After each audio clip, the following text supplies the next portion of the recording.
Vamos a leer Juan capítulo 4, versículos del 1 al 14. Este es el texto que vamos a considerar en esta mañana. Dice así la palabra del Señor. Cuando pues el Señor entendió que los fariseos habían oído decir: Jesús hace y bautiza más discípulos que Juan, aunque Jesús no bautizaba sino sus discípulos, salió de Judea y se fue otra vez a Galilea, y le era necesario pasar por Samaria.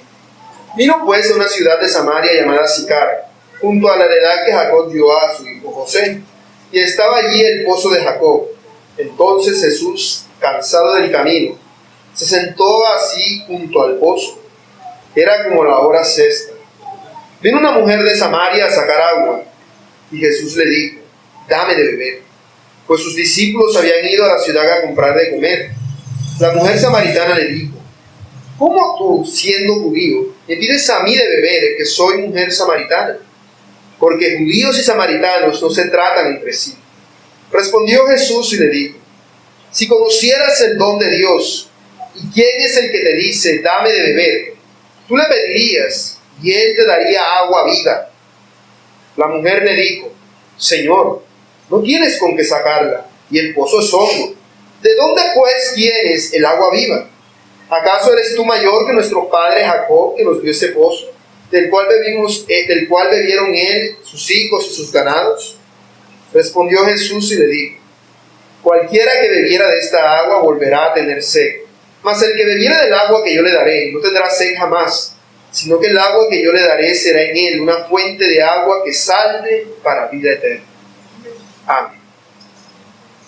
Vamos a orar una vez más para pedirle al Señor que sea Él hablándonos otra vez en su palabra.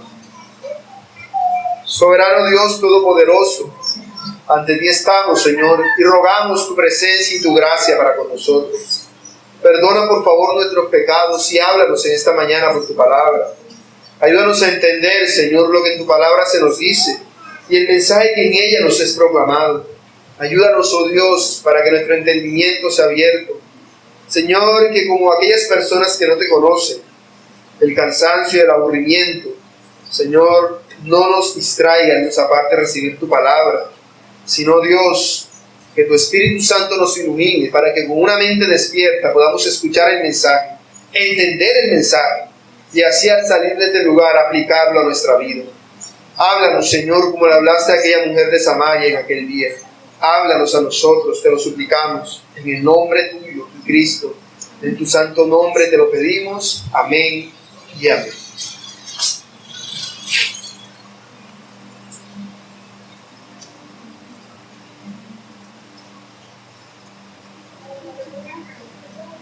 Una frase muy bien dicha que se ha venido diciendo a lo largo de mucho tiempo es que el dinero no compra la felicidad.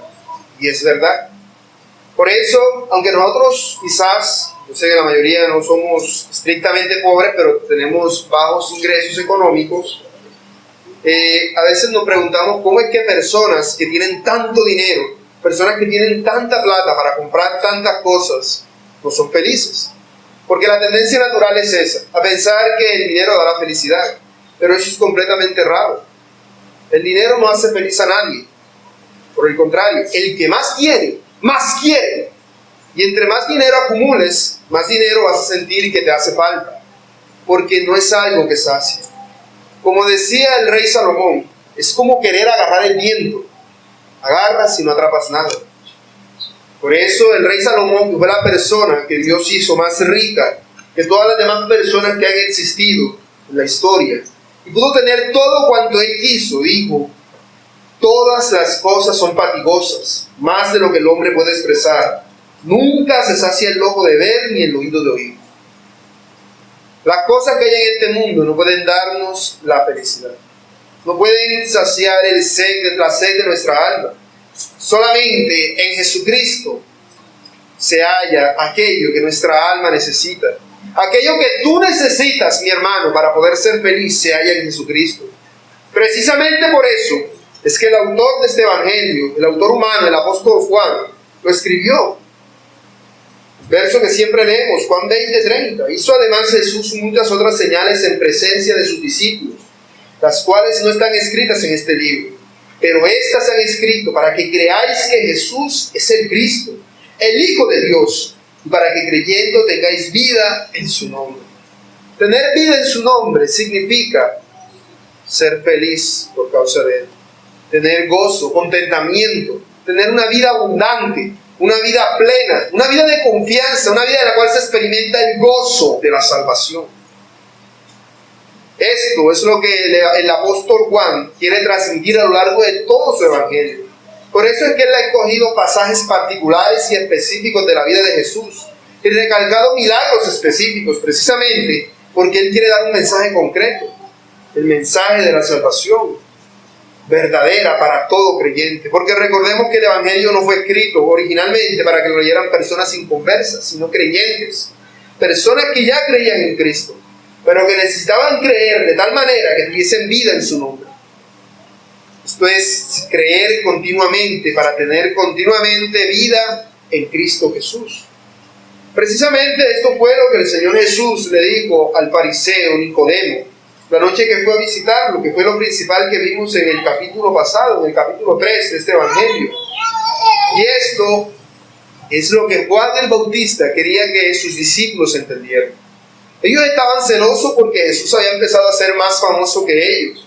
Pero el Bautista les dijo, eso no es motivo de celo, es motivo de alegría, porque está ocurriendo aquello por lo que tanto me esmeré que pasara, que las personas fueran a Cristo.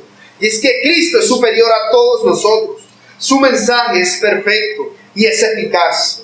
Es decir, tiene el poder de transformar las vidas de las personas. Su palabra no vuelve a él vacía, sino que hace aquello para lo cual él la mandó. Él la decretó. Eso es lo que hace la palabra del Señor. Y siguiendo este hilo de sucesos, el apóstol Juan ahora nos narra el encuentro que tuvo Jesús con una mujer de Samaria. Por eso este sermón lo he llamado simplemente así, Jesús y la samaritana. Y lo explicaré en 3 puntos. Primero, el contexto. Segundo, el encuentro. Y tercero, el ofrecimiento. Consideremos estos puntos. Primero, el contexto. Leamos una vez más los versos del 1 al 6. Dice así: Cuando pues el Señor entendió que los fariseos habían oído decir, Jesús hace y bautiza más discípulos que Juan, entre paréntesis, aunque Jesús no bautizaba sino sus discípulos, salió de Judea y se fue otra vez a Galilea, y le era necesario pasar por Samaria. Vino pues a una ciudad de Samaria llamada Sicar, junto a la heredad que Jacob dio a su hijo José, y estaba allí el pozo de Jacob. Entonces Jesús, cansado del camino, se sentó así junto al pozo. Era como la hora sexta. Lo primero que encontramos al iniciar este pasaje es que se nos da una conexión directa con lo que terminó el capítulo anterior. La fama de Jesús se extendía mucho más que la de Juan el Bautista. Aquí vemos que algo que vemos en el texto es que Jesús bautizaba. Pero como les aclaré la vez anterior, y me equivoqué hace 15 días, cuando dice que Jesús bautizaba, se refiere al hecho de que Jesús bautizaba en su ministerio. Es decir, sus discípulos eran los que bautizaban. Sus discípulos eran los que bautizaban. Pero ciertamente Él estaba trayendo personas hacia Él, hacia Cristo. Y aquí vemos algo que contradice de inmediato aquella doctrina que dice que es necesario ser bautizado para ser salvo. Porque muchas personas estaban siendo bautizadas y habían sido bautizadas, pero no dice que hayan recibido el Espíritu Santo, el cual es esencial para la salvación. Y precisamente por eso es que es válido aclarar que Jesús no bautizaba. Porque cuando Juan el Bautista dio testimonio de Jesús, él dijo, Él es el que bautiza con Espíritu Santo. O sea, su bautismo es diferente al bautismo de los hombres. Los hombres simplemente bautizan en arrepentimiento, pero Cristo bautiza dando vida nueva, dando el Espíritu Santo.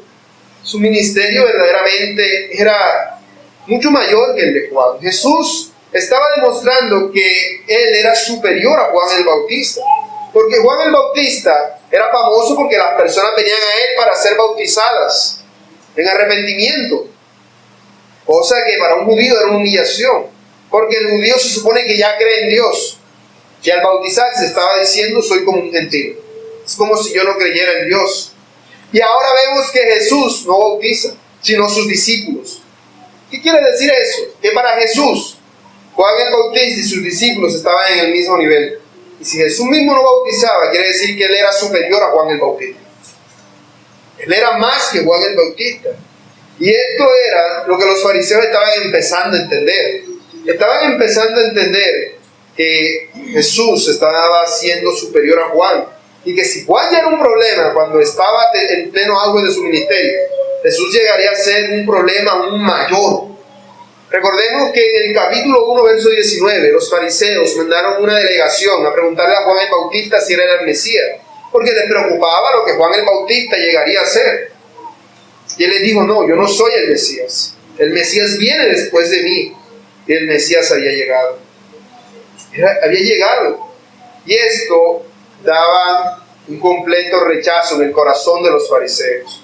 Los líderes religiosos, los sacerdotes de aquel tiempo, no querían a Cristo, porque lo que Cristo enseñaba era la palabra de Dios, que era contrario a las tradiciones que ellos habían enseñado. Mientras que Jesús no ponía su énfasis en sí mismo, sino en la voluntad de Dios. Más adelante en este evangelio veremos cómo se nos empieza a hablar de la hora, de llegar la hora. De hecho, Elías se lo dijo a María cuando le pidió que hiciera algo en la boda de Canaán. Él le dijo, todavía no ha llegado mi hora. La hora se refiere a ese momento crucial en el cual él sería juzgado por la nación judía, hallado culpable de hacer lo que Dios manda, y lo matarían en una cruz. Ese momento todavía no había llegado. Por eso cuando Jesús entiende que esto está ocurriendo, ¿qué hace? Él parte de la región en la cual se encontraba bautizando. Él parte de la región en la cual él se encontraba hasta ese punto y se dirige a Galilea. No porque él tuviera miedo de los fariseos, sino porque él quería evitar ese conflicto, porque todavía no era la hora de que los fariseos lo llevaran a la muerte. Todavía no era el tiempo. Él se movía por la voluntad de Dios, no por su propia voluntad. Él sabía que él debía morir en la cruz, no con piedras o de otra forma. Así que él simplemente parte de ese lugar. Y notemos cómo el apóstol Juan se dirige al Señor Jesús. Él dice el Señor primero. Y luego dice Jesús. Él da a entender allí la esencia divina de la naturaleza de Cristo. El Señor, hablando en su modo particular dentro del contexto del apóstol. Es decir, cuando él escribió la carta, cuando él escribió el Evangelio, refiriéndose a él como el Señor. Luego, introduciéndose en la narración, se refiere a él como Jesús.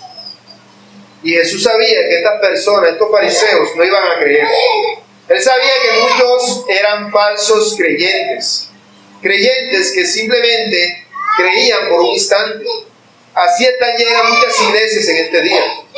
Personas que dicen que creen en Cristo, pero su creer en Cristo no es más que una profesión vana y vacía. No creen verdaderamente en Cristo. No creen de corazón en Él. Y como no creen en Cristo, ellos se hallan en un estado de desconfianza. Su fe no es genuina. Simplemente creen por las señales, por lo que están viendo, pero no entienden lo que Jesús está haciendo. Así que Jesús, quien no se fiaba de las personas, quien no confiaba en su ministerio, aquellos que decían, yo creo en ti, Jesús, como decía el capítulo 2, verso 23, no se fiaba de ellos, salió de aquella región igual que había salido de Jerusalén para dirigirse a Galilea. Pero al ir a Galilea, él tenía que pasar primero por Samaria. Ahora, se nos dice de que era necesario que él pasara por Samaria. ¿Pero a qué se refiere al decir eso? ¿Era necesario pasar por Samaria? ¿No había otra ruta para ir a Galilea? Pues la verdad es que sí había otra ruta. Y era la que la mayoría de las personas pasaban. Por Samaria te podía ir a Galilea recto. Pero los judíos no gustaban de los samaritanos. Entonces cuando iban hacia Samaria, lo que era que se desviaban y se daban una vuelta bien grande por la costa hasta poder llegar a Galilea. Solamente cuando hacían las grandes fiestas y venían los judíos en masa, una gran cantidad de personas, de israelitas, a Jerusalén a adorar a Dios, era que pasaban por Samaria. Pero normalmente no lo hacían. normalmente no pasaban por Samaria. Aquí vemos entonces cómo el texto nos dice que Jesús vio que era necesario pasar por Samaria.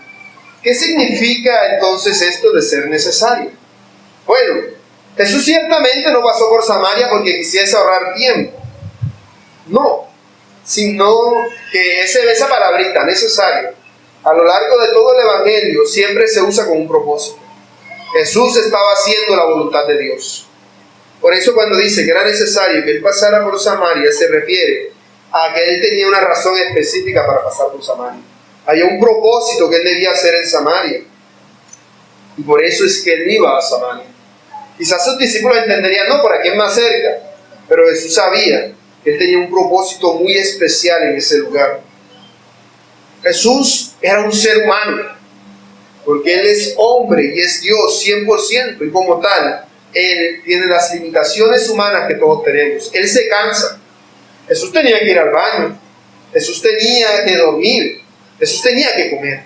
Era un ser humano como todos nosotros en ese sentido. Y como tal, Él también se cansaba. Pero Él nunca usó de eso para hacer la voluntad suya. Jesús estaba cansado. En el desierto, cuando los israelitas estaban caminando y tenían mucha sed, Dios, por medio de Moisés, hizo que brotara agua de una roca. ¿Acaso no era para Jesús muy sencillo hacer que apareciera agua en cualquier lugar? ¿O convertir una piedra en un pan y comerse? Pero notemos esto. Jesús nunca usó el don de Dios para su propio beneficio. Él nunca dijo, ay, estoy cansado, voy a hacer una moto aquí, por lo menos que aparezca un caballo. No, que tengo hambre, voy a convertir esta piedra en pan. No. Él no iba a hacer eso, porque eso sería quitarse la limitación que Él mismo se había puesto. Sería no hacer la voluntad de Dios. Él se autolimitaba. Y eso es muy diferente con muchos hoy que se hacen llamar creyentes, que dicen que son cristianos, que usan el don de Dios pensando en sí mismo y en su beneficio. Muchos que van a muchas iglesias y comparten un mensaje falso, y aún otros que hasta le dan plata a los pastores, porque quieren que Dios les dé mucho dinero, o les dé muchas cosas, o quieren que tal o cual santo les haga X o Y milagrito. Pero esa es una forma egoísta de pensar. Jesús no pensaba así. Él pensaba en hacer la voluntad de Dios.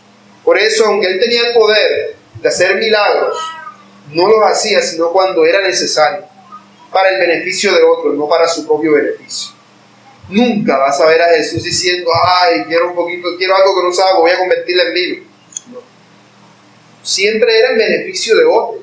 Para eso son los dones que Dios da a las personas, en servicio de otras personas. Bueno, viendo que en este lugar Jesús vino y llegó hasta Samaria. Samaria no era, en este caso, una ciudad, sino una región, cuya principal ciudad era Samaria, la ciudad como tal. Pero toda la región había tomado ese nombre, como decía el departamento de Sucre o algo así. Era la región de Samaria. Esta región de Samaria tenía varias ciudades. Una de ellas es la que se nos menciona aquí, Sicar. Sicar se encontraba un tanto alejada del lugar principal de adoración de los samaritanos, que era el monte Gerizim. Ahora, ¿qué era Samaria? Bueno, no sé si ustedes han leído el relato bíblico, pero la Biblia nos dice que después de la muerte de Salomón, hijo del rey David, el país se dividió en dos. La mayoría de las tribus de Israel se quedaron al norte, en la zona norte, mientras que la minoría, los que eran de la tribu de Judá, de Benjamín y los levitas que allí estaban, se quedaron en el sur, formando así dos reinos. Lo que Dios había instituido como un pueblo pasaron a ser dos. El reino de Israel al norte y el reino de Judá, que era la tribu más grande, al sur. Cada reino tenía su capital. En Judá la capital era Jerusalén, la ciudad de David. Mientras que en el reino del norte, no en el tiempo de su división, sino unos años más adelante, otro rey, el rey Onri, había establecido Samaria como la capital. Samaria era para los samaritanos lo mismo que Jerusalén para los judíos. Era la ciudad capital. ¿Y qué pasó en esta ciudad? Bueno, esta ciudad no existió perpetuamente a causa de sus pecados. Porque hubo, dice que un rey que sirviera a Dios, que obedeciera a Dios en aquella ciudad. Dios la destruyó por manos del ejército asirio y se los llevó cautivos a gran parte de ellos. Es en esta ciudad, que ahora es las ruinas de lo que antes fue la gran ciudad de Samaria, un pequeño distrito, así decirlo, un corregimiento de la ciudad llamado Sicar, es donde Jesús se encontraba en ese momento. Este lugar tiene algo puntual, además de ser algo puntual que te interesa, además de ser de Samaria, y es que aquí es donde se encontraba el pozo que Jacob dio a su hijo José, la tierra que Jacob dio a su hijo José como herencia. Cuando Jacob regresó de Harán, tras ser esclavizado por su tío Labán, él se estableció en Siquem. Nosotros leímos eso en Génesis, que dice que allí pasó algo con la hija de Jacob, Dina. Él se estableció allí y él compró una heredad allí, en la ciudad de Siquem. Después de que Jacob murió, su hijo José recibió esa tierra en herencia, esa heredad. Y una vez los israelitas regresaron de Egipto, 400 años después, trajeron los restos de José que se hallaban en Egipto y vinieron y los enterraron en aquella región. En aquella región se fueron traídos desde Egipto hasta Israel los restos de José. Eso aparece en Josué 24:32. Así que esta era un lugar, una ciudad importante, tanto para judíos como para samaritanos, porque era el lugar en el cual descansaban los restos de José, aquel gran hombre de Dios, del cual muchas personas en el tiempo de Jesús lo consideraban como alguien muy importante. El pozo que aquí se nos menciona es un pozo, no pensemos como que es un pozo hondo, que había que excavar. De hecho, este pozo se cree que tenía unos 30 metros de profundidad y que era un lugar en el cual las personas solían sacar agua. Y se nos dice también que era la hora sexta. ¿Cuál es la hora sexta? En nuestro contexto, la hora sexta serían las 6 de la mañana, pero en el contexto de Jesús no era así. Para los judíos el día empezaba a las 6 de la mañana, o sea que la hora sexta eran 6 horas después de las 6 de la mañana. Lo que para nosotros sería el mediodía. Era el mediodía en ese momento. En el momento en el cual el sol se encontraba en todo su apogeo, en lo alto. De allí que se nos diga de que Jesús estaba cansado, porque estaban caminando en el desierto en pleno mediodía. Era una hora bastante difícil de andar haciendo este tipo de travesías. Y como ya les dije, Jesús vino a este lugar porque Él tenía una razón. Él no fue a Samaria simplemente no, por aquí vamos derechito y ya. No. Él fue por Samaria porque desde antes de que Dios creara el mundo, le habían agendado una cita. Decía, este día a las 12 del mediodía tienes que pasar por Sicar de Samaria y allí te vas a encontrar con una mujer. Este es el día en el cual yo te agendé una cita con ella. El Padre, desde antes de que todo fuera, le había puesto una cita a Jesús con esa mujer. No fue casualidad que Jesús llegara y viniera la mujer, no, eso ya estaba programado. Esa mujer fue a recoger agua del pozo como hacía todos los días. Ella no sabía que ya la estaban esperando para la cita que Dios había agendado para ella desde antes que el mundo fuera. El momento en el cual ella se habría de encontrar con Jesús. Eso nos lleva directamente al segundo punto, el encuentro. Dice el verso 7. Vino una mujer de Samaria a sacar agua, y Jesús le dijo, dame de beber, pues sus discípulos habían ido a la ciudad a comprar de comer. La mujer samaritana le dijo, ¿cómo tú, siendo judío, me pides a mí de beber, que soy mujer samaritana? Porque judíos y samaritanos no se tratan entre sí. Respondió Jesús y le dijo, si conocieras el don de Dios, y quién es el que te dice, dame de beber, tú le pedirías y él te daría agua viva. Entonces el relato nos dice que Jesús llegó cansado de esa travesía por el desierto, mediodía, hora en la cual normalmente las personas estaban en sus casas, guardadas, por el solazo que hacía. O sea, si aquí tú sientes el solazo al mediodía, imagínate en pleno desierto. No era la hora precisa en la que la gente saliera a ponerse a pasear ni a hacer cosas. Era una hora en la cual todos estaban bajo techos refugiados. Jesús se quedó en el pozo descansando. O eso fue lo que le dio a entender a sus discípulos. Sus discípulos partieron de allí a la ciudad a conseguir alimentos. Ya ese solo hecho de que fueran a conseguir alimentos a Samaria ya cambia por completo la estructura de ellos. Porque los judíos no comían nada que viniera de Samaria. O en Guisea creen que escupía por una vaina, uno no sabe. Eran sus enemigos acérrimos. Y los judíos y los samaritanos eran perfectamente diferenciables. O sea, tú veías a un judío y sabías que era un judío. El judío veía al samaritano y enseguida sabía que era samaritano. Su vestimenta automáticamente los delataba. Así que eran perfectamente identificables entre sí. Y cuando Jesús se encuentra allí solo, junto al pozo, llega esta mujer en pleno mediodía a sacar agua del pozo. Y cuando Jesús la ve, le dice, dame de beber. Esto ya también es algo que rompe con todo el esquema, porque Jesús le habló a una mujer. Eso estaba prohibido. Estaba estrictamente prohibido por los judíos, aclaro, los fariseos, estar hablando con mujeres en público, porque eso se consideraba una forma de coqueteo. Precisamente así fue como Jacob, su antepasado, y como Moisés, su antepasado, conocieron a sus esposas, hablando con mujeres en pozo. Se consideraba una forma de coqueteo, y que un hombre anduviese hablando a solas en ese lugar público con una mujer era algo impensable. Era algo impensable. Es decir, cualquiera que lo viera iba a decir, mira, está tratando de conseguirse a esa mujer, está tratando de enamorarla. Era completamente mal visto. Cualquiera persona que hiciera eso, automáticamente que era mal visto por los demás. Y más en este contexto. Esa mujer era de Samaria y Jesús era un rabí. No porque tuviera el título, sino porque cumplía esa función. Si alguien supiera que Jesús estaba haciendo eso, eso hubiese sido el gozo para los fariseos enseguida. Mira, ya lo vieron hablando con una mujer en un pozo en Sicar. Hubiese sido el gozo más grande para ellos, porque así tendrían de qué acusarlo. Ya con eso daba para que enseguida tratasen de darle mala fama al Señor.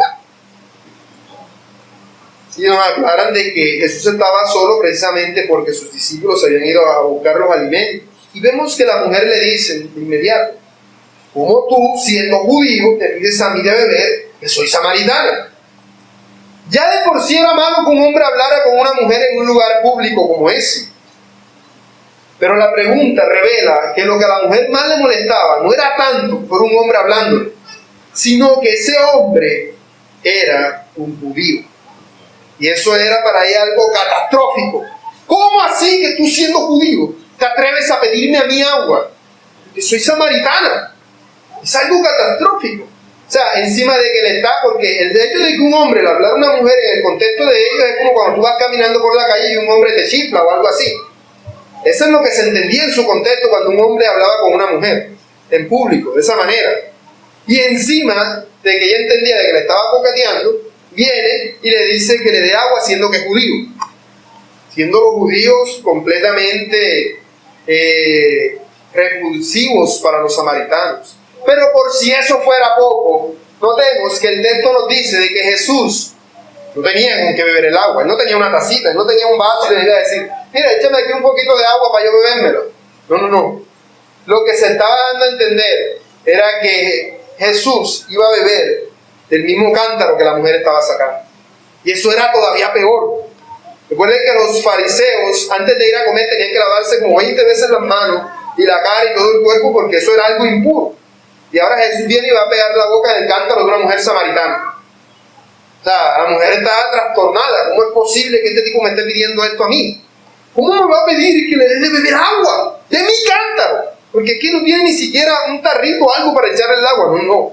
Quiere pegar la boca en mi cántaro. Eso era algo completamente repulsivo. De hecho, se consideraba los fariseos, lo consideraban algo impuro al nivel de tocar un cadáver. Si han leído Levítico se darán cuenta de que ahí dice que si tocabas un cadáver quedaba ceremonialmente impuro. Que si tocabas un leproso quedaba ceremonialmente impuro. Bueno, los fariseos habían añadido que si tocaba a un samaritano o algo tocado por un samaritano quedaba impuro. Y Jesús le dice que va a pegarle en la boca el cántaro de la mujer. Pero a Jesús eso no le importaba. Él no era contaminado por nada. De hecho, nosotros leemos que Jesús tocaba a muertos, como cuando a los que resucitó le impuso la mano, y tocaba a leprosos, como a los que sanó. Puntualmente Lucas 7:12, Mateo 8:2. Pero esas cosas no lo contaminaban a él, sino que él las purificaba, las limpiaba. Así que eso no era un problema para Jesús. El problema estaba en la mente de la mujer. Jesús le estaba diciendo que un judío, él siendo judío, le estaba pidiendo agua. Notemos eso. ¿Por qué existía esa rivalidad entre los judíos y los samaritanos? Eso es algo que debemos entender. Así que les pido que me acompañen un momento a Primera de Reyes, capítulo 17, verso 22. Y veamos el origen de esta enemistad. Primera de Reyes, capítulo 17, verso 22.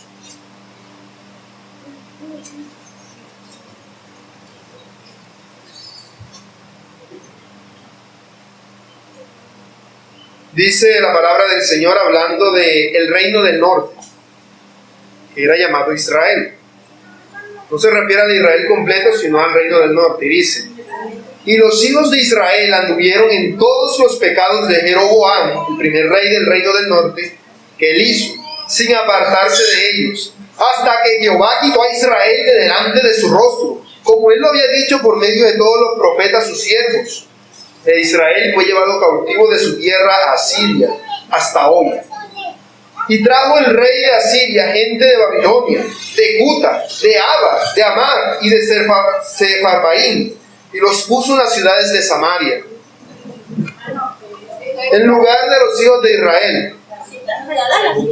Segunda de Reyes. De Cuta, de Abad, de Amag y de Sefarbaim, y los puso en las ciudades de Samaria, en lugar de los hijos de Israel. Y poseyeron a Samaria y habitaron en sus ciudades. Bien, en el texto, lo que es interesante notar es que se nos mencionan varios pueblos. Gente de Babilonia, de Cuta, de Aba, de Amag y de Sefarbaim. Vinieron a habitar con los que quedaron allí, en Samaria.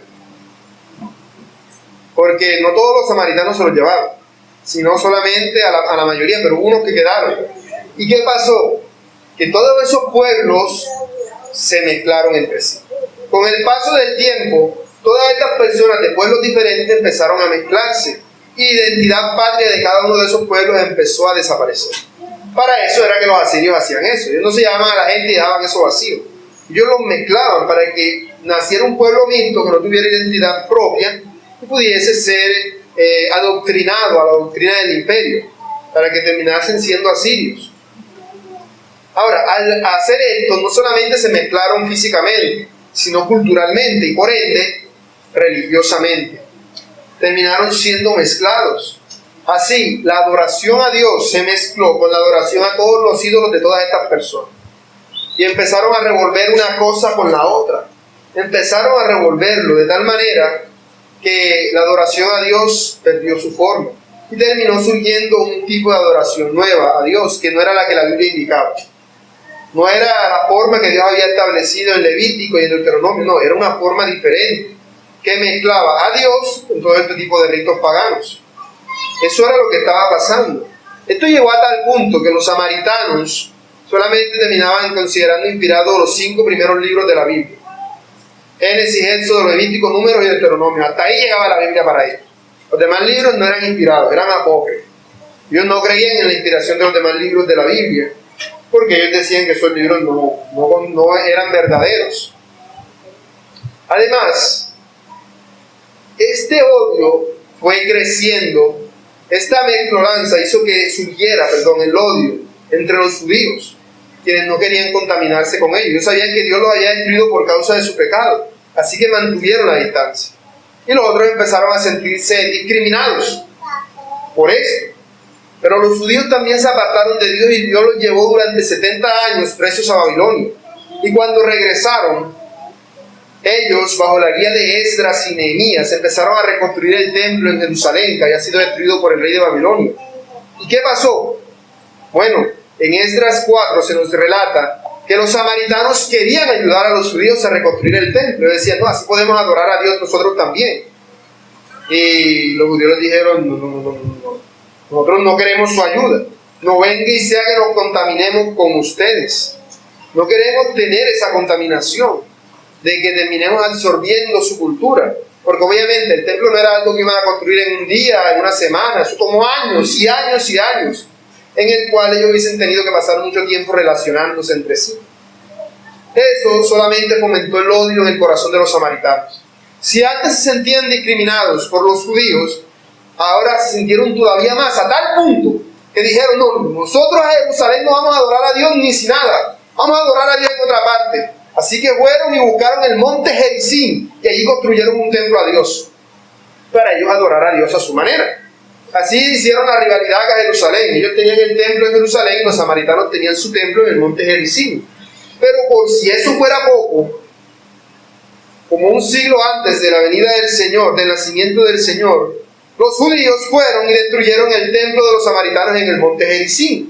Eso pasó en el tiempo entre los dos testamentos, por causa del gobernador Juan Hircano. De tal manera que el odio entre los judíos y los samaritanos fue mayor. Los samaritanos se sentían todavía más enfurecidos contra los judíos. Y los judíos, sintiendo esto, cada vez eran mucho más excluyentes con los samaritanos. Cada día iban apartándose más y más y más de ellos, a tal punto que aún en libros de la época, hay un libro apócrifo que nosotros entendemos que no es inspirado por Dios, que es el de Eclesiástico. En este libro, dice que no es inspirado por Dios, pero es un libro que nos da detalles. Los libros apócrifos nos dan ciertos detalles de los sucesos y de los contentos de ciertas cosas. El autor del libro de Eclesiástico, en Eclesiástico 50:25 dice, refiriéndose a los samaritanos, el pueblo estúpido que vive en Siquem. Esa era la mentalidad de los judíos para ese tiempo. Para ellos los samaritanos eran el pueblo estúpido que vive en Siquem. Y eso había colmado en la mente de ellos a tal punto que si tú eras judío y por ahí había pasado un samaritano, por ahí no te ibas. Mejor te dabas la vuelta por otra parte. Al samaritano no te podías ni acercar. De hecho, más adelante, en Juan capítulo 8, verso 48, cuando los fariseos están discutiéndole al Señor Jesús y quieren insultarlo, le dicen, tú estás endemoniado y eres samaritano. Juan 8:48, contestaron los judíos y le dijeron, no decimos con razón que tú eres samaritano y que tienes un demonio. Es decir, ese era un insulto. Tratar a alguien de samaritano era lo mismo que tratarlo de hijo del diablo. Sencillamente eso. Así es como los religiosos del tiempo de Jesús trataron a Jesús. Y ese era lo peor que había entre todos ellos. Ser samaritano. Y así trataron a Jesús, de samaritano. Así que para la mujer samaritana, ver que este judío le está pidiendo agua de beber, eso no es cualquier cosa. Ella debe entender, algo está pasando aquí, algo quiere este hombre. Pero para poder entender aún más esto, debemos tener presente en quién era esta mujer. Porque aunque si bien todavía no vamos a llegar a esta parte, que se nos narra más adelante en este capítulo, algo que sí se nos dice aquí es que esta mujer fue a sacar agua del pozo, y era mediodía. Ahora uno se preguntará, ¿será que el mediodía es una buena hora para irse a un pozo, andar metiendo el cántaro y andar sacando agua? Pues no. Era la peor hora posible para andar haciendo eso. De hecho, en Sicar hay varios pozos, varios manantiales que permitían tomar agua de una manera mucho más sencilla. El pozo era como el último recurso. Además, según Génesis 24:11, la hora habitual en el cual las mujeres iban a sacar agua de los pozos era en la tarde. Era en la tarde. Porque por la tarde se refiere a cuando ya el sol estaba empezando a bajar, ya no hacía, estaba empezando a oscurecer, empezaba a correr la brisa como fría, y era mucho más sencillo ir al pozo y sacar agua. Pero aquí vemos que esta mujer va en pleno día, en pleno solazo del mediodía, en pleno desierto, a buscar agua, siendo que había unas fuentes de agua más cercanas en Samaria.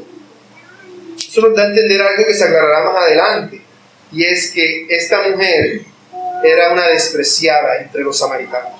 O sea, no era solamente que era una despreciada por ser samaritana, era que entre los mismos samaritanos esta mujer era una paria, una escoria de la sociedad, era la peor de todas, era una mujer de mala fama. Ella no podía estar cerca de otras mujeres porque enseguida la iban a insultar y a quebrantar. No era una mujer cualquiera. Más adelante se nos dice que había tenido 5 maridos y ya eso da para bastante estigma dentro de esa sociedad. Así que esta mujer era no solamente era samaritana, era mujer, sino que era mujer de mala fama, para sumarle a todo esto. Y Jesús viene y le dice, ella entendiendo, si este hombre supiera quién soy yo, no me estaría pidiendo agua. Pero Jesús le dice, si tú supieras, si tú conocieras cuál es el don de Dios y quién es el que te dice dame de beber, tú le pedirías y él te daría agua viva. El Señor Jesús cambia la respuesta, la dirige, en vez de decir, antes le había dicho dame de beber, y ahora está diciendo, tú eres la que tienes que pedirme a mí que te dé de beber. Si tú supieras quién soy yo, tú me lo pedirías, porque yo sé que tú tienes sed. Yo sé la situación en la cual tú te encuentras. Yo sé que tú eres la que necesitas el agua, y que tu necesidad es mucho mayor que la mía, mujer. El Señor se lo está diciendo y es un regalo gratis que Cristo ha venido a traer a este mundo. Ese regalo es el que Él vino a traer a viles pecadores como esta mujer. El regalo de la salvación. A eso es a lo que se refiere con el don de Dios. El regalo que Dios le da a los hombres. Tercer punto, el ofrecimiento. Sigue diciendo el texto. La mujer le dijo, Señor, ¿tienes con qué sacarla? Si no tenía cántaro. Y el pozo es hondo. ¿De dónde pues tienes el agua viva? ¿Acaso eres tú mayor que nuestro padre Jacob, que nos dio este pozo, del cual bebieron él, sus hijos y sus ganados? Respondió Jesús y le dijo, cualquiera que bebiere de esta agua volverá a tener sed, mas el que bebiere del agua que yo le daré no tendrá sed jamás, sino que el agua que yo le daré será en él una fuente de agua que salte para vida eterna. Vemos que la mujer automáticamente cambia el trato con el Señor Jesús cuando Él le dice esto. Ella entiende que hay algo aquí, porque ahora se refiere a Él como Señor. Antes básicamente lo estaba tuteando, ahora se refiere a Él como Señor. Es decir, reconoce que hay algo en Él que es diferente. Por eso vemos que el trato de ella a Él cambia. Antes ella estaba tratando de mantener una distancia entre ambos, pero Jesús entendió que Jesús no era una persona cualquiera. Ella estaba empezando a darse cuenta de que había algo raro con este tipo que le había venido a pedir agua. Había algo que no cuadraba, aunque ella no entendía lo que Jesús le estaba diciendo, porque Jesús ella no vio ningún cántaro por ahí, ningún recipiente en el cual pudiera sacar el agua. Y el pozo era hondo, no era que Jesús iba a meterle la cabeza y iba a poner a beber agua. No. Así que si no tenía para sacar agua normal de la que está en el pozo, mucho menos iba a tener para darle agua viva. Para la mujer esto era algo inconcebible, tanto así que ella le dice, bueno, a mí se me hace que usted como que se cree mucho, porque me está diciendo que usted puede hacer algo que ni aún Jacob pudo hacer. Jacob, nuestro padre, ¿qué hizo? Él bebió de esta agua él y sus animales, y le dio a beber de todo lo que allí estaba, de lo que allí se estaba dando. Pero tú me estás diciendo a mí que puedes darme un agua superior, un agua viva. La mujer estaba entendiendo literalmente lo que Jesús le estaba diciendo. Cuando se habla de agua viva, no debemos pensar como algún tipo de agua mágica o algo así. Agua viva es un término común en su tiempo, es algo que Jesús estaba inventando. Agua viva se refiere a agua en movimiento. El agua del pozo era un agua estancada, un agua estática. Agua viva se refiere al agua que fluye, no como la que está en un pozo, sino como el agua que va en un río, la que sale en un riachuelo, o la que brota en un manantial, la que salta de un manantial. Eso es agua viva. Eso es lo que la mujer entendía como agua viva. Y Jesús le está diciendo, no, yo te puedo dar agua viva, pero si tú no tienes recipiente, no tienes con qué sacar el agua, ¿cómo vas a sacar el agua viva? Cuando tú metas el recipiente, el agua te va a salir estática, te va a salir muerta, como todas las aguas. pero tú dices que me vas a dar a mí un agua que es viva. Lo que ella no entendía era que el agua viva que Jesús le estaba dando, le estaba ofreciendo, no era agua en un sentido literal, sino agua en un sentido espiritual. Era la salvación completa de Dios, el perdón de pecados que ella tanto anhelaba. Esta mujer se sabía pecadora, y a eso lo veremos más adelante. Ella sabía que ella era pecadora, precisamente por todo el estigma social que tenía, por la clase de mujer que era. Ella lo sabía, y por eso su alma estaba muy fatigada, muy cansada, y Jesús le estaba dando la oportunidad de recibir el perdón de sus pecados. Jesús le estaba ofreciéndole dar el agua viva que limpia de todo mal. En Jeremías 2:3 Dios dice, 2:13, porque dos males ha hecho mi pueblo, me dejaron a mí, fuente de agua viva, y cavaron para sí cisternas rotas que no retienen agua. Prefirieron el mundo que a Dios. Jeremías 17:13 dice, oh Jehová, esperanza de Israel, todos los que te dejan serán avergonzados, y los que se apartan de mí serán escritos en el polvo, porque dejaron a Jehová manantial de aguas vivas. El Salmo 36:9 dice, porque contigo está el manantial de la vida, en tu luz veremos luz. Dios mismo es el manantial del cual fluye el agua viva, el agua que limpia de todo pecado, el agua que transforma la vida de las personas, el agua que da vida. Y Dios, esa agua no se la cobra a nadie. Él no anda diciendo, bueno, dame tanto y te doy el agua, haz esto y te doy el agua. No, Él la ofrece gratis. Isaías 55:1, a todos los sedientos, venid a las aguas, y los que no tienen dinero, venid, comprad y comed. Venid, comprad sin dinero y sin precio, vino y leche. Es un ofrecimiento gratis que Dios da. De hecho, en Apocalipsis 22:17 dice, y el espíritu y la esposa dicen, ven, y el que oye diga, ven, y el que tiene sed, venga, y el que quiera, tome del agua de la vida gratuitamente. Dios ofrece esa agua vida para todos aquellos que se la solicitan. Dios ofrece esa agua viva para todos aquellos que así lo quieren, todos aquellos que así la desean. Pero esta mujer no lo entendía. La mujer no entendía la grandeza del agua que el Señor le estaba ofreciendo. Para ella, la salvación, el perdón de los pecados, de su vida inmoral, solamente se hallaba en sus propias obras, en lo que ella podía hacer. Como diciendo, me casé, no lo logré, bueno, con el siguiente. Luego, no lo logré, bueno, con el siguiente. No. Sus obras no iban a limpiarla de todos sus pecados y de toda su maldad. Por eso esta persona hace esta pregunta retórica, como diciéndole, ¿te crees tú más que Jacob, nuestro antepasado? ¿O tú, que eres un judío cansado y atrevido, me hablas de esta manera, diciéndome que puedes darme un agua que ni Jacob pudo darnos?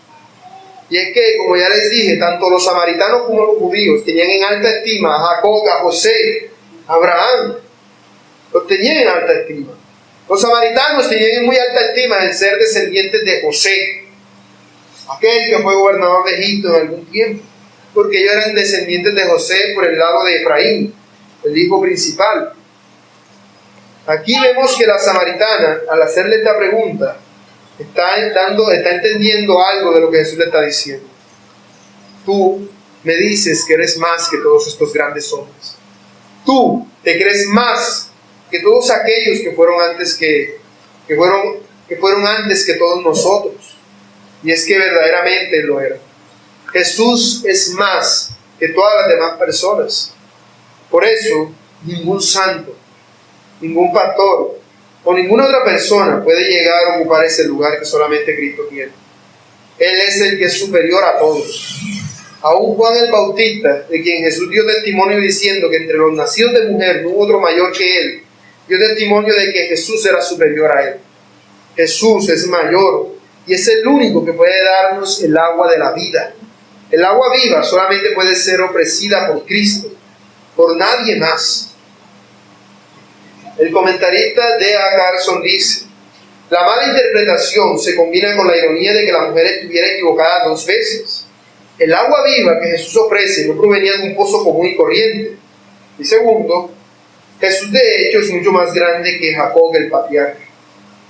Ella estaba terriblemente equivocada, pero es que ella no entendía la diferencia entre esa agua y el agua que Jesús le estaba dando, le estaba ofreciendo. Era un agua que superaba toda agua. Es el agua del perdón, es un agua espiritual.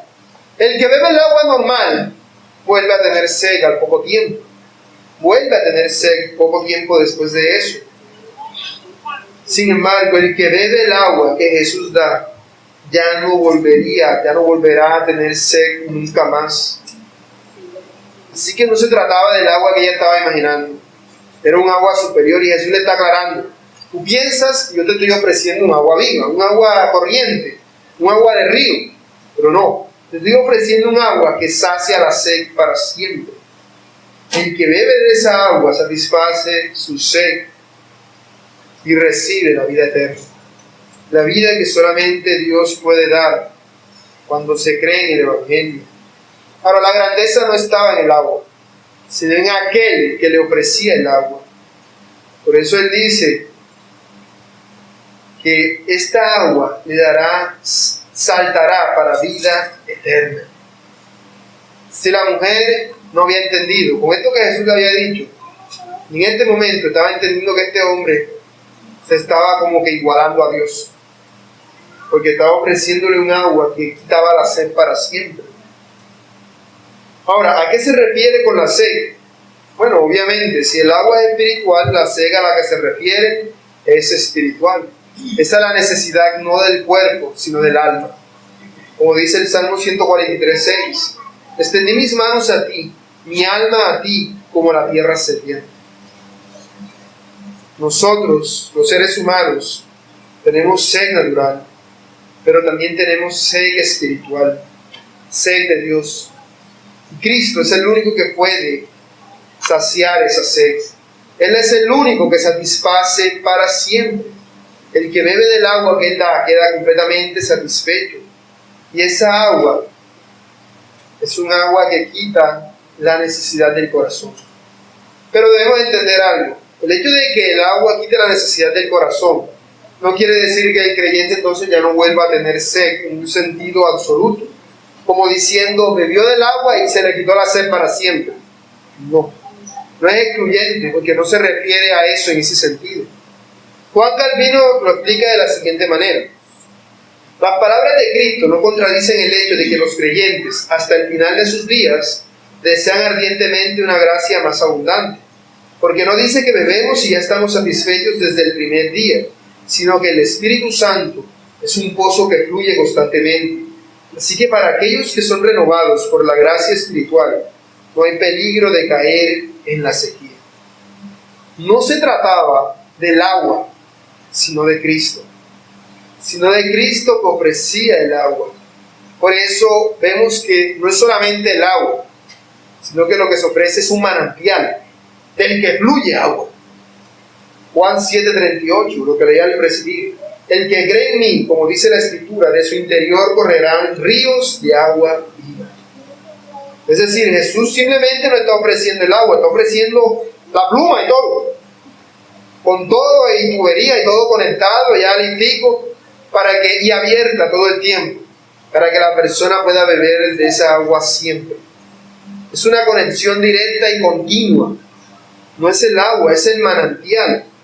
Lo que Jesús está dando es el manantial que fluye agua de la vida para la persona siempre. Como si hubiera una pluma aquí, se la instalara, se la dejara puesta y estuviera abierta. Y la persona cada vez que tuviera sed simplemente abre la boca y se le llena de agua. Automáticamente. Tiene el agua siempre a su disposición. Por eso es que dice que nunca más volverá a tener sed. No porque el agua le quite la sed en sí mismo, sino porque es un agua que nunca se apaga. Nunca hay que andar buscando agua. Nada más es cuestión de abrir la boca y el agua automáticamente llega a la persona. Ahora, ¿qué es este manantial que Él viene e instala? Esta pluma, este grifo, esta llave que Él instala dentro de la persona. De donde fluye esta agua es el Espíritu Santo. Dice Juan 7:39, esto dijo del Espíritu que habían de recibir los que creyesen en Él, hablando de los ríos de agua viva. Pues aún no ha venido el Espíritu Santo, porque Jesús no había sido aún glorificado. Pero la oferta es esa: una vez Él muriese en la cruz, luego Él mandaría el Espíritu Santo. Y este Espíritu Santo es el que Jesús pone en la persona, siendo esa fuente de continua agua, para que tengamos agua de manera ilimitada todos los días. No es como que el agua automáticamente nos cambie de una posición a otra, sino que el agua está a nuestro alcance siempre. Siempre podemos beber del agua de la vida que nos ha dado, porque el Espíritu Santo, como un manantial, salta en nuestro interior y nos las da. Por eso no volvemos a tener sed nunca más. Por eso, aún un creyente puede experimentar sed verdadera, si simplemente, aunque tiene la pluma aquí prendida, cierra la boca y decide no beber. Decide, no quiero de esa agua. Y el agua simplemente le moja. Al ocurrir esto en la vida de una persona, esa persona se cierra a Dios. Pero la pluma está ahí siempre. Una vez ha sido instalada, nadie la va a desinstalar. Una vez está fluyendo, ya nadie va a impedir que fluya. Lo que pasa es que no abres tu boca para recibirla. Conclusión. Al considerar este capítulo que hemos empezado a ver, algo que podemos notar es la simetría que existe con el capítulo anterior.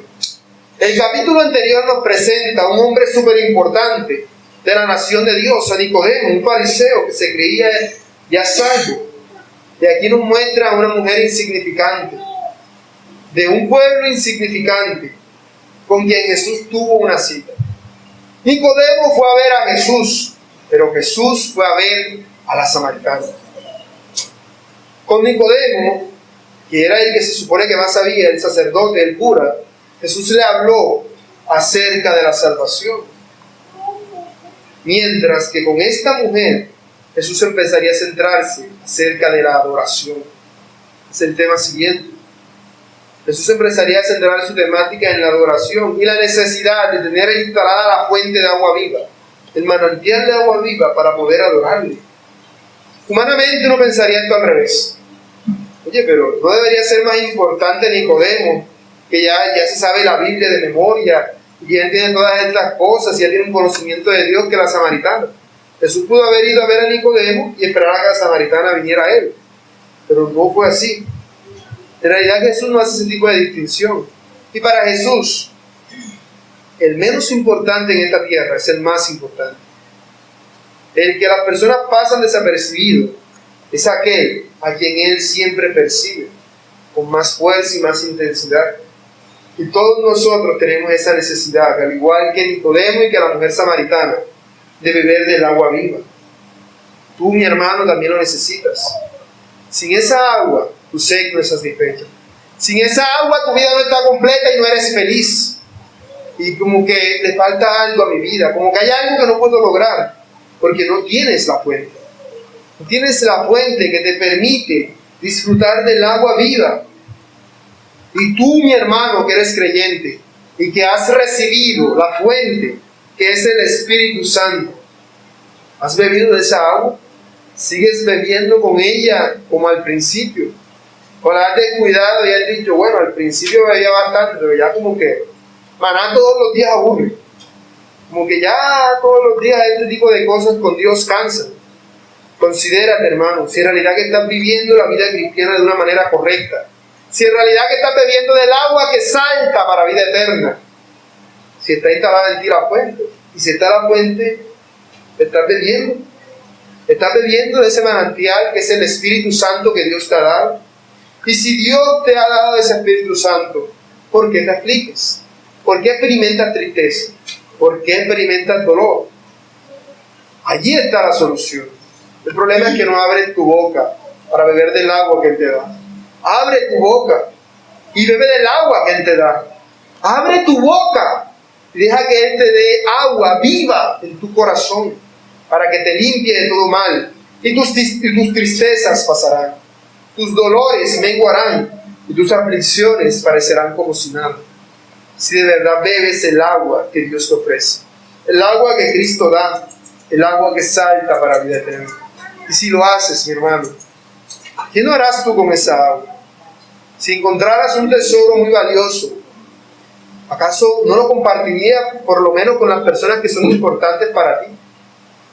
De igual manera, el agua que has recibido es para que vayas y se la des a otras personas, para que probándolas ellas también quieran recibir esa fuente, recibir esa instalación de agua que salta para vida eterna, para que también puedan recibir el Espíritu Santo.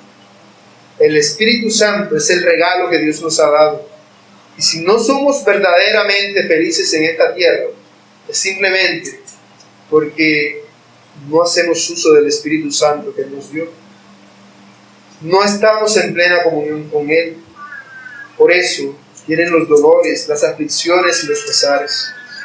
Así que, mi hermano, te invito a que si no tienes el Espíritu Santo, le pidas a Dios que te lo dé. Él no te lo va a negar si lo pides de corazón. Y si ya lo tienes, pide que seas lleno de Él, para que puedas vivir una vida para su gloria.